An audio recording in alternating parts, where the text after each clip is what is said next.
Hello everyone, আমি বিদিশা আমার mini ব্লগে তোমাদের ওয়েলকাম। সেদিন কিন্তু একটা প্রচণ্ড লম্বা দিন কাটিয়েছিলাম, সকাল থেকে রাত্রি পর্যন্ত কী কী করলাম সেটাই তোমাদের সঙ্গে শেয়ার করলাম। তো দেখো, ও রেডি হয়ে বেরিয়ে পড়লো অ্যান্ড তারপরে আমি শুরু করে দিলাম ধোয়া কাচা। প্রচুর জামাকাপড় ধুয়েছিলাম, এটা ডেলিকার ব্যাপার, মানে জামাকাপড় ধোয়াটা ম্যান্ডেটারি হয়ে গেছে, না ধুলে হয়ই না।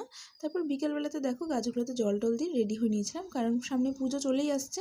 তো সে কারণে একটা ব্লাউজ বানাতে দিতে গেছিলাম। তো দেখো, তোমাদের কার কি শপিং হলে সেটা কিন্তু অবশ্যই জানিও। আর তারপর ওখান থেকে বেরিয়ে ওর ইচ্ছে হচ্ছিলো কিছু ভাজা টাইপের কিছু খাবার। তো সেই কারণে গেলাম এই দোকানটাতে, সেখান থেকে খাবার দাবার প্যাক করে নিয়ে বাড়ি চলে এলাম। তারপর বাড়িতে এসে সবাই মিলে খাওয়া দাওয়া করলাম। তারপর দেখো, আমি উঠে পড়েছিলাম আলমারির জামা কাপড় বের করতে, যেটা খুঁজে পাচ্ছিলাম না একদমই, সে কারণে দাঁড়িয়ে পুরো খুঁজছিলাম। আর তারপর দেখো, আগের দিনে মেলায় গেছিলাম, তো এই জিনিসগুলো এনেছিলাম পাশের পুচকুগুলোর জন্য, ওদেরকে দিতেই চলে গেছিলাম। তারপর ওখানে কিছুক্ষণ বসে গল্প করে তারপর চলে গেছিলাম জুতোর দোকানে, বোনের জন্য যে জুতোটা এনেছিলাম আগের দিন সেটা চেঞ্জ করতে। অ্যান্ড এইভাবে দিনটাকে কাটালাম। ভিডিওটা ভালো লাগলে সাবস্ক্রাইব করে দিও। Bye bye.